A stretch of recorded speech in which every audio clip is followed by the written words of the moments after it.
Okay, so good day everyone. So my topic is all about revisiting the essential on assessment. So the objectives of this lesson is at the end of the lesson you will be able to differentiate formative from summative assessment. So since I know that all of you already know what is the difference between formative and summative from summative assessment. So at the end of this lesson, of course, makabalog po recap na lang siguro ngayon. What are the difference between the two? So next is examine the basic ideas of assessment, which includes the following: assessment as learning, assessment of learning, and assessment of learning. So these three, I know that all of you also already had an idea what are these all about. So I think I need to kanang explain na lang what are these three. So when we say assessment as learning, it emphasizes or it refers on self-assessment or peer assessment, in which in this assessment we will be able to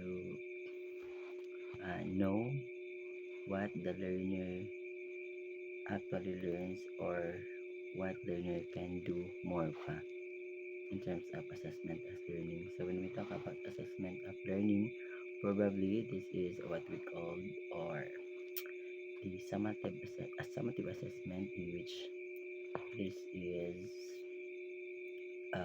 exam. So assessment for learning, so this is um, formative assessment.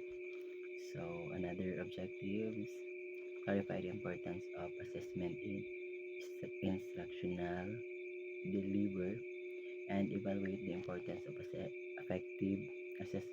effective assessment in teaching physical education and health in the elementary grade. So at the end of this topic, we will discuss or evaluate why is it that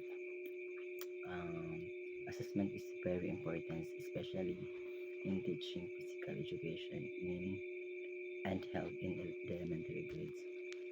So our students do not learn what we teach. It is simple and profound. Really, that means that assessment is perhaps the central process in effective instruction. This is according to Dylan William 2013.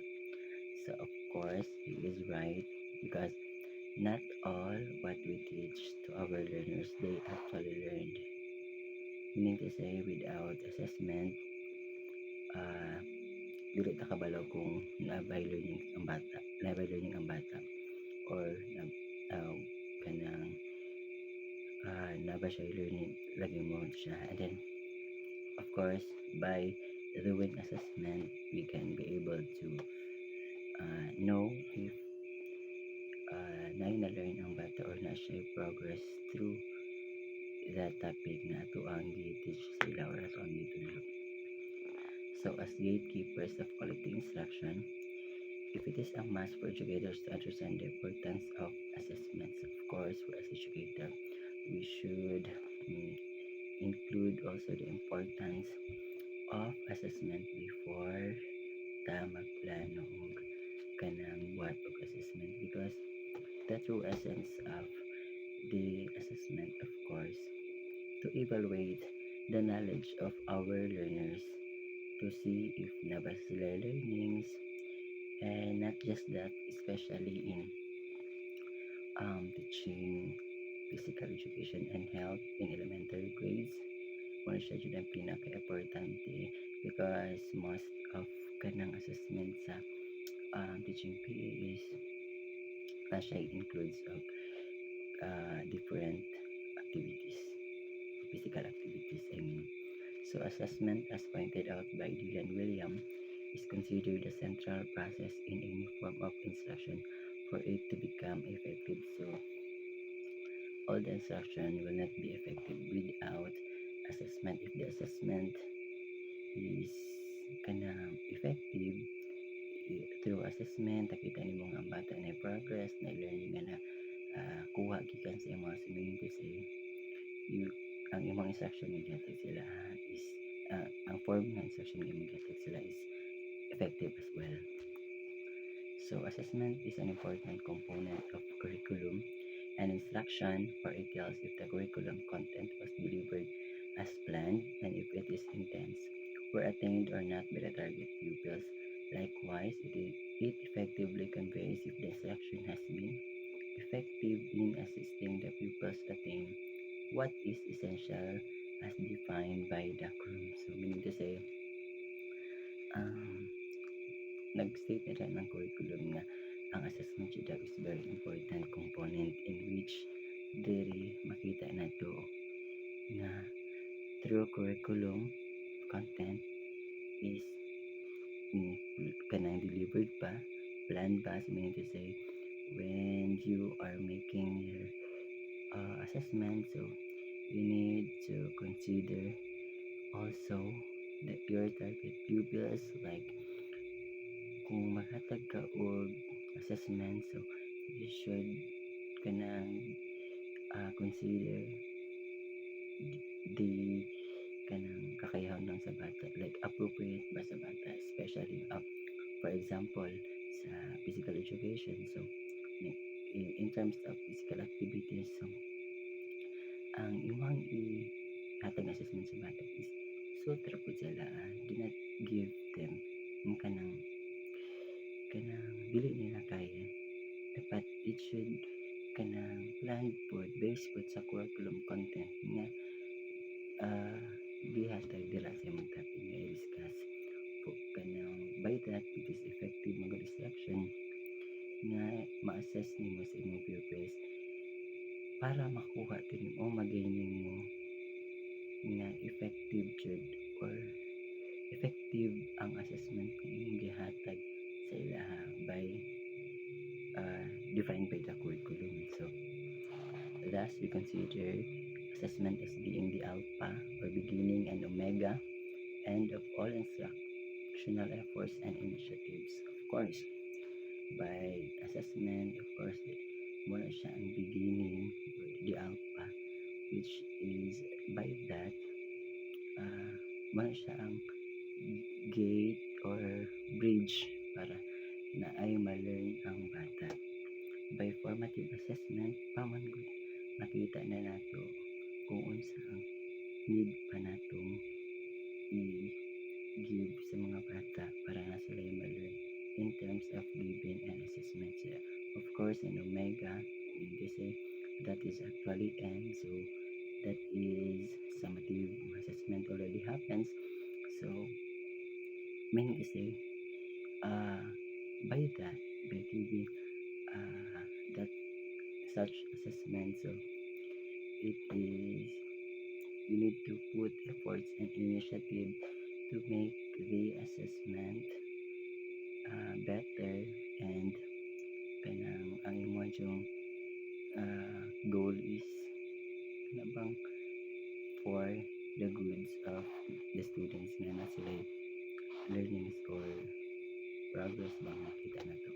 So failure to understand and appreciate the vital rules of assessment in effective instruction means an overall failure of any instructional endeavor.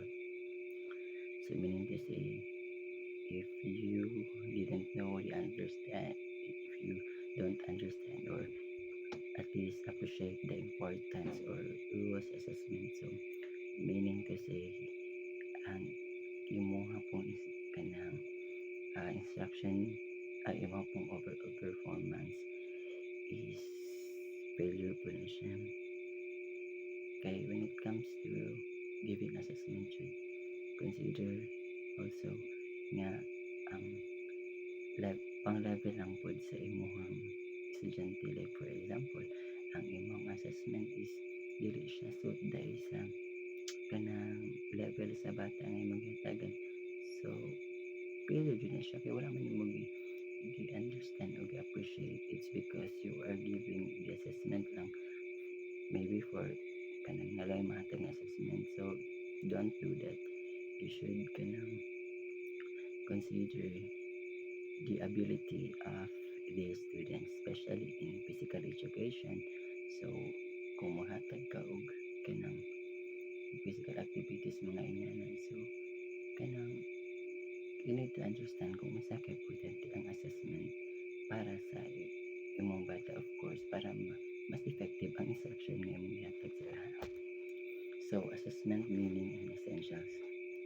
So Black and William 1998 defines assessment broadly to include all activities that teachers and pupils undertake to get information that can be used diagnostically to alter teaching and learning. So by assessment, of course, broadly means that includes all activities, tanan activities nga imong gihatag sila mapa kanang performance based man na siya, like unsa man siya di ang assessment that is includes nga by that kung ang bata is walay na-learn sa imuha mo na siya mag-undertake na kaag information nga imuhang i-test ang mga bata for better teaching and learning. So these particular definitions assumes that responsibilities rest on both the teachers and pupils as they both navigate the dynamics of teaching and learning. So of course kana dyan to is responsibility dyan na both dyan sa teacher o sa bata to have a dynamic teaching and learning process in which kung ang bata is dili kayo siya kaget sa imong assessment, so responsibility na sa teacher nga mohatag sa mga bata og mas better nga assessment nga kanang makaingon ta nga ay suit dire na siya sa kada ang assessment para sa bata. So ang sa bata po, of course, need po sa bata ang kuan sa teacher, like if dili din niya kaya, so mingon siya sa teacher na ma'am or sir dili man ako kaya, so dapat responsibility na sa ilang duha for to navigate the dynamics of teaching and learning. So as process, it is defined as gathering both quantitative and qualitative information that aids describing the pupil's knowledge, skills, and attitude related to course content, competency, or standards. So, of course, as process of giving the different assessments from your students, so yan nakakagather of both qualitative and quantitative information na makadescribe na ka sa bata kung ang bata ba is matukan, skilled ba siya, and of course, ang iyang attitude is good ba to course content and to course content, competency, or standards. It is because especially in physical education and health, more on in maghatag kag assessment sa mga bata. Makita naman nimo sa mga bata, makagat na kadag information, quali man na siya o panti nga kanili ring bataan ni bright din siya. So especially for example sa kanang sports or sa mga activities makain ko sa bata or skilled din nga bata ni handshake skills, and of course attitude man gani of course sa mga team sport sa mga sports usually group team sports mga ingana din need man na siya o kanang preparation mga ingana, so diha nato makita po ang attitude sa bata kung goods pa siya o relationship towards to his or her classmates. So by assessment diha nato ma-describe jud kung unsa ang kakailangan sa usa ka bata. So this quantitative and qualitative information is used as a relevant basis in making a sound instructional decision about the pupil's learning that could happen at any point in the instructional process. Of course, by getting that quantitative and qualitative information, pwede na ka dira mag-decision making on what might be the good thing to do for a better and kanang better and understanding learning process, especially in doing assessment in elementary grades.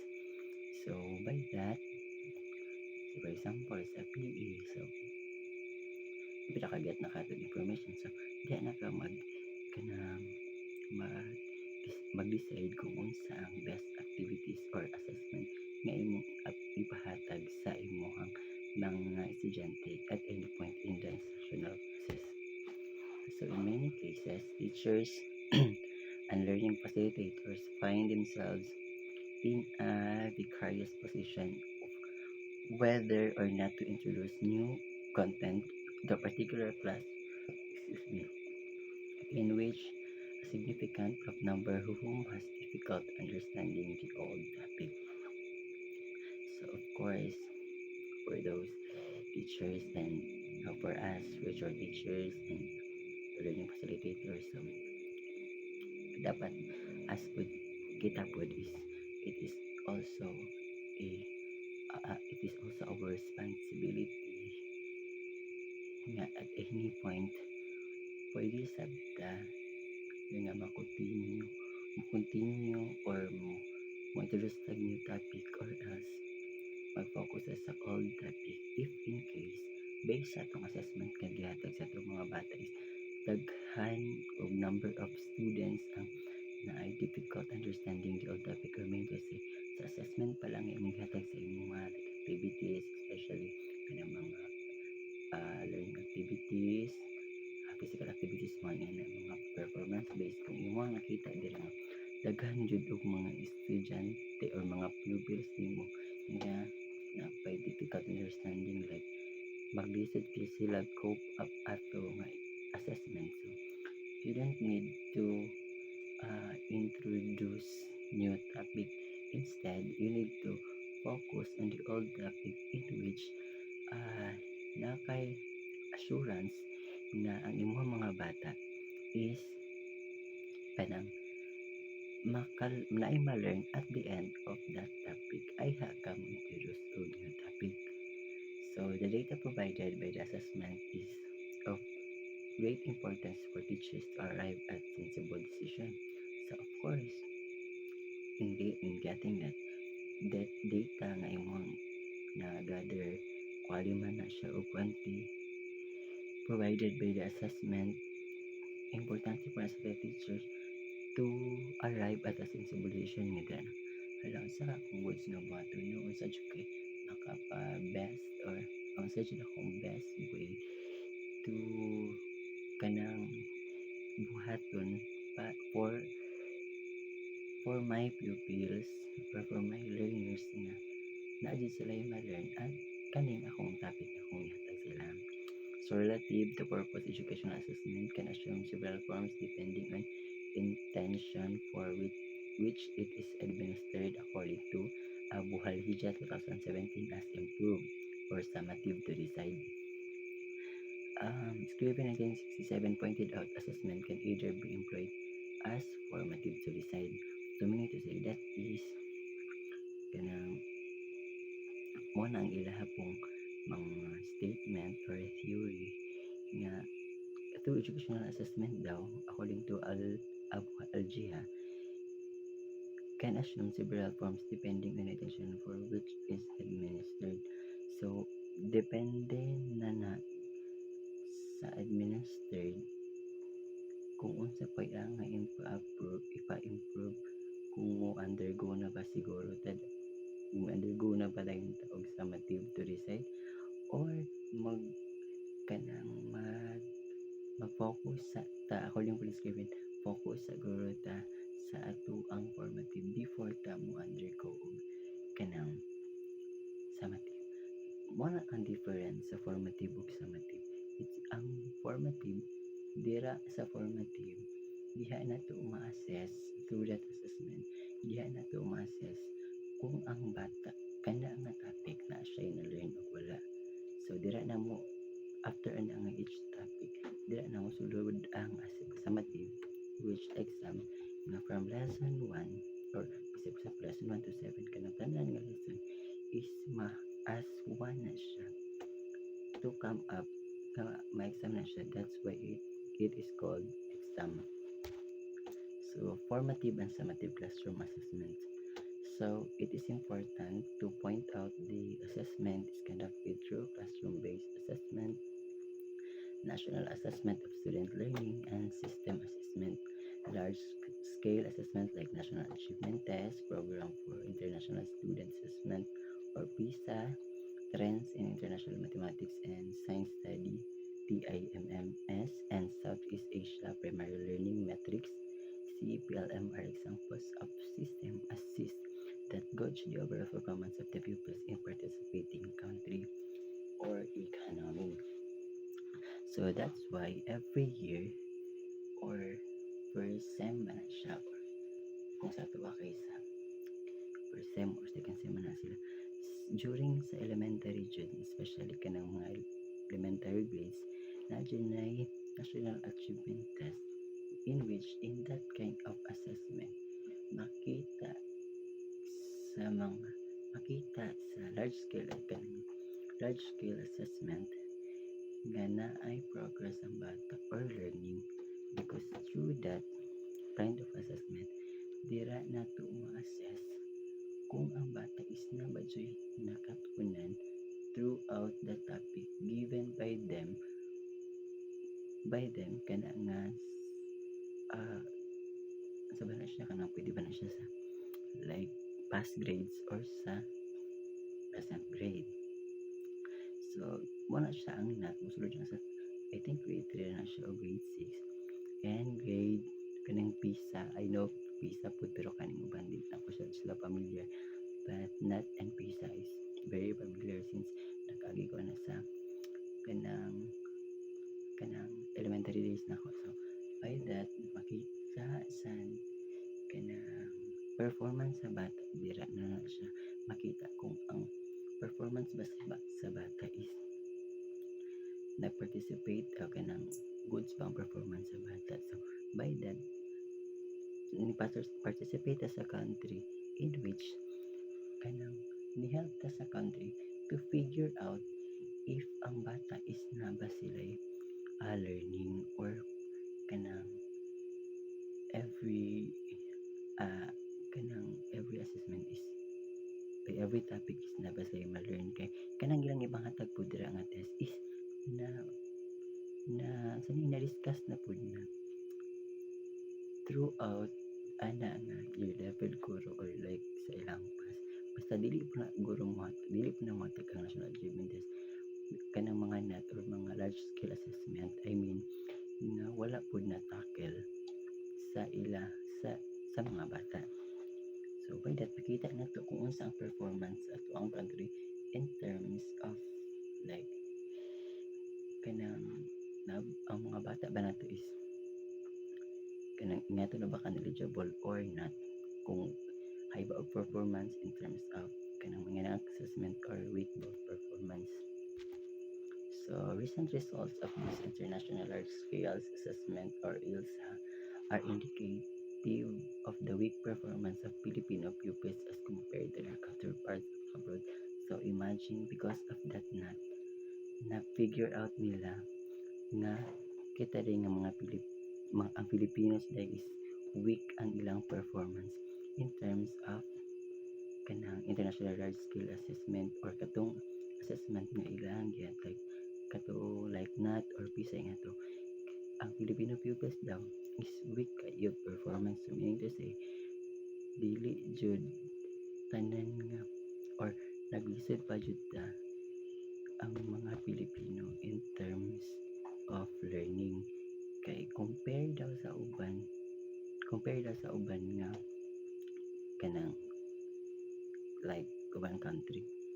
That's because siguro mo nagingon to ni Sir Chapel according to him ang intellectual capacity daw sa grade 5 dito sa gawas is equivalent of first year college diri sa Pinas. So imagine that.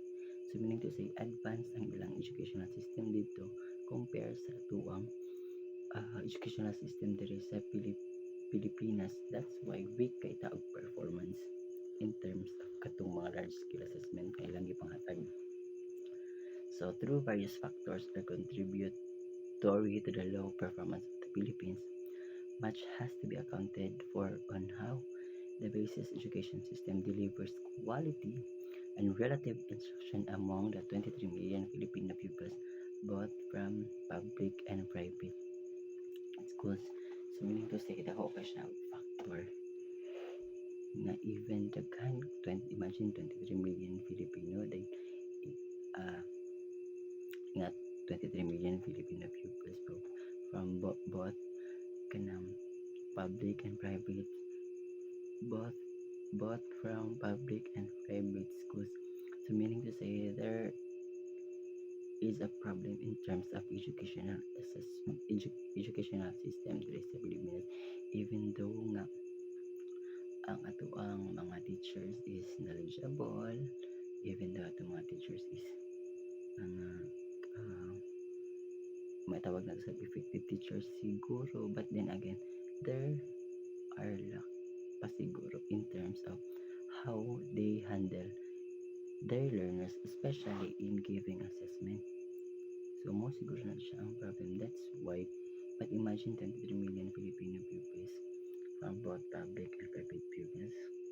So moving on, though large-scale assessment is an important aspect of educational assessment, this section places a premium on classroom assessment being an essential responsibility of teachers on a day-to-day basis. So, even though nga to ang result sa large-scale assessment, so importante rin po ang important aspect rin po sa education system na through classroom assessment, it is our responsibility or responsibility sa mga teachers nga mag-create po na siya kanang assessment as a day-to-day basis, in which by that kung maghatag ta assessment sa tuong mga bata next time mura po teacher na feel kung hatag ta assessment sa tuong mga bata, we need to inculcate strategies or methods that will help us to engage students na mo participate na dyan sila sa tuang discussion, and by that by giving also the assessment nga appropriate sa bata o align sa curriculum or katong content standard na ato ang gikuan sa atong topic. So by that, a day-to-day basis, so mean to say, dapat every end of discussion or lesson na ay mag-give ta og assessment para makita dyan nato mismo makita dyan nato dayon ang kanang kuan sa bata, kanang iyahang tawag na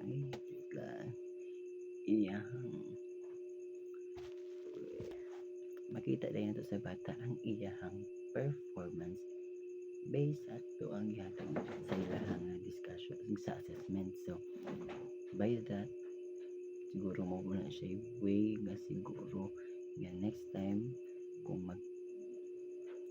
kanang natay kan ba na putay gamay po nga chance siguro nga if kana siya is if a day-to-day basis na nato nga mga assessment sa bata, so sa mga bata, so possible na in terms of hatag na sila sa tuog like mga large scale assessment na next time. So ang atong bata kung ilalang itong sulod sila mga auto kung unsa ang ilang itulo sa to, so na tendency na sa next result dili na nga to kalaw weak performance na to ang mga bata. So siguro maybe ang problem jud is ang educational system, education system diri sa tuang country. So as stipulated in the Department Order Number 8 Series of 2015, classroom assessment is an ongoing process of identifying, gathering, organizing, and interpreting quantitative and qualitative information about what pupils can know and can do. Of course, by giving classroom assessment, especially every day. So dira process pa na to. It is a process nga maka-identify ta, of course, ma-identify natin sa itong mga bata, maka-gather tag such information, ma-organize nato ang atong mga estudyante ug maka-interpret pa ta mga information nga unsa ang kaya buhaton sa atong mga bata ug unsa ang nahibawan sa atong mga bata by that assessment, especially in physical education and health. So more on ano siya, physical activities man dyan ang mayngana. So by that makita man dyan nato good pod sa ato ang mga bata kung kisa to ang knowledgeable, skilled, and of course ang ilaha pong attitude nga makita nato by that assessment is atong ba-describe kung unsa jud klase na sila nga mga bata. So classroom assessment is about a teaching approach and a set of techniques.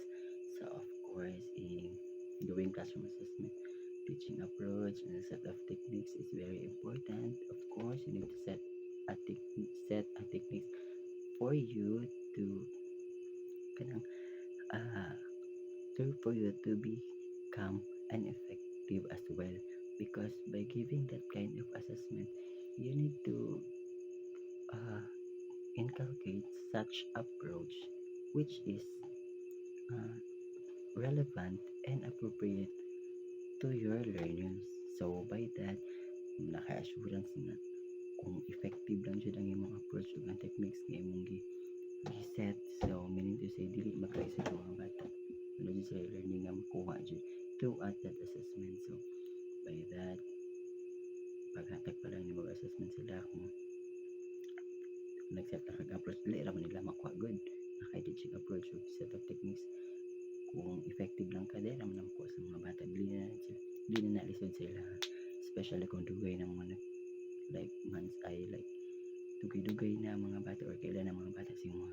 So the approach is that the more teacher knows about what and how the pupils are learning, the better he or she can plan the learning activities to structure his or her teaching. So of course, imagine na siya mind yun, very sabotable. Like kung ikaw teacher, kung kapalo ka unsay learning style sa imong bata, kabalo na ka unsay imong plano nga buhaton nga learning activities towards your students, like sa kanang mga physical activities. Kung imong bata, nakita nimo sa imong bata kung kana siya maayo dira, kani siya dili maayo dira, kani siya hina siya dira. So, plan para lang po para sa kanang para sa mga bata, for the better ay for the goods and para sa kayuhan sa mga bata. So dali ra kay na sa imo, dili na lisod sa imo kung kabalo lang ka or kailan lang kasi yung bata kung unsa sila makabalo, dili ra kay sa imo kung kung silang weakness ug strength. So formative assessment, Boston defines formative assessment as the diagnostic use of assessment to provide feedback to the teachers and pupils over the course of instruction. So of course, formative assessment, so by that, by giving that kind of assessment, you will be able to test you will be able to test if what might the student kanang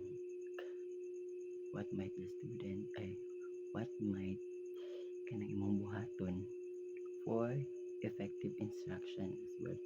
Like paghatag mo sa formative assessment is narito dito based sa result is paglingi pa lang sa result is hala ngano maning ingani ni siya, ngano maning ingani ni mga score. So maka-assess ka sa imong self kung unsay kulang nganong ato ang result sa bata based sa katong formative assessment nga imuhang gihatag sa ila. So of course, you need to adjust the way how you teach. Maybe paspas ra kay siguro ka, because not all pupils man good is fast learners. So mo na gani nang lahi-lahi klase biya, lahi learning style ato mga bata. So by that maka-provide kay feedback na ay kani mo na akong baton pa sa bata pud kani.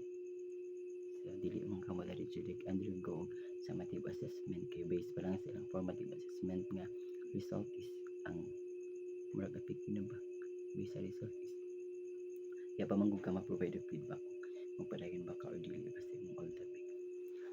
So it allows pupils to communicate what they know according to Boston 2022 and where they are right now.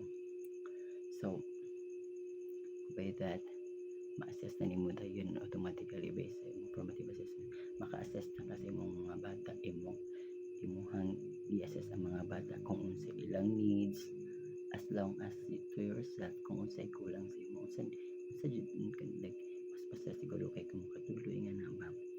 So communicate to your students kung unsa ilang gusto. Of course kanang what they know naman good ra naman kung sa ilang kabalo sila or dili, di ba kay not all nga makuha din na nila diretso na makuha nila na dili. So formative assessment hini pa mo guna kung unsa ilang nakatunan kung unsa wala na nakatunan ko so based sa result kada makakaton sila na din dili. So easier kay sa imuha to identify kung unsa sila gilisuran. So the term formative should apply not to the assessment but to the function of the evidence generated by the assessment itself by William 2030. So it focuses on the learning of function rather than grading function according to Black and William 1998. So the term formative, so we need to say that in giving formative assessment, so dili lang kay may hatagaan na or mo na siyang i-apply, it's because need siyang assessment. So you give it sa imong mga pupils, it is because the essence of assessment is to know or to see if the students learned from your topic or na ba sila naget sa imong topic or wala siya mag-assess ta kung ang bata is na ba'y naget based sa itong topic nga imong gihatag. So of course in assessment pod as well dili na siya nag-focus sa grading system, nag-focus na siya sa learning function. Dili lang siya sa grading kani dako grado dili. Ang assessment jud focus na sa learning. Makita nimo kung may learning ang bata, makita nimo kung may progress ang bata to assess or to evaluate the performance of the pupils especially in physical education and health. So reading dako ka graduan dako dito sa grado kay kanang iya ditong gi-execute pero wa siya kabalungan na itong iya itong gi-execute itong nga itong activity. It's because wala learning like sa banda nga mga activities ni mong gihatag sa imong activities ni gihatag nag-focus lang siya sa gusto niya nga iya nang buhaton kay para sa grado but then wala siya kabalo kung nganong iya itong gibuhat. So better jud kayo ang learning in terms of learning function in terms of assessment. So thus formative assessment is seen as an assessment for learning as teachers and educators adjust their instructional strategies to accommodate their respective pupils as the latter to explore the contents, context, and dynamics of learning. So through formative assessment, you can be able to see if ang assessment for learning is as teachers and educators is kailan pa ba siya i-adjustan the way how you teach and of course accommodate another strategies accommodate another strategies for those respective pupils nga maglisod og sabot sa content, context, and dynamics of learning. So assessment for learning focus on formative assessment. So basta assessment for learning focus on formative assessment. So dira na ka kanang maka-adjust pa kasi imong instructional strategies. Not all your students mo good is kanang bright. So naman po iba na nga mag-study jud in terms of content, context, and the way how you teach them. So it enables the pupils to take the responsibility for their own learning, thus realizing one of the United Educational, Scientific, and Cultural Organization is core pillars of learning, which is learning to learn. So meaning to say, by this formative assessments, responsibility po sa bata na makabalo po their own learning. So muna na siya, especially in kanang physical activities. So mas nindot nga ang bata is makabalo siya with their own like proper execution, may nga na i-demonstrate nila unsay giingon sa teacher, like kanang unsay proper execution pa sa like unsa na nga physical activities ng imong gihatag. So dili lang kay magsalig lang na sila sa ilang kauban, but then your teacher also should encourage also to your pupils na mo execute or mo demonstrate anang imong ipabuhat sa ilahang activities. So according kanina sa UNESCO learning pillars of learning, which is learning to learn, nakarealize sila nga pillars of learning, which is learning to learn, sana siya. So when the pupils reflect on their learning progress and the challenges that it entails and do something about it, then assessment as learning happens. So learning happens, mean to say kanang self-reflection. So pag ang bata nasa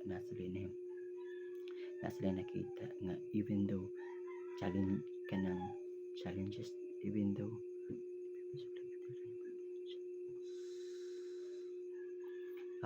magkalisod sila din, but then again makita gyapon nimo nga sila learning progress. So meaning to say kana siya nahitabo na diya ang assessment as learning. So when we talk about assessment as learning, it talks about peer assessment, reflect on their own rating, even though di student sila but dinaragya po yung progress.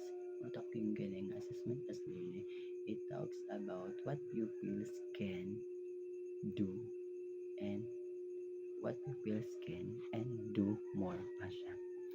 Because even though makalisod sila, but then hatag sila og find sila way to kanang para makasabot sila ato nga ilang gibuhat. Like for example kanang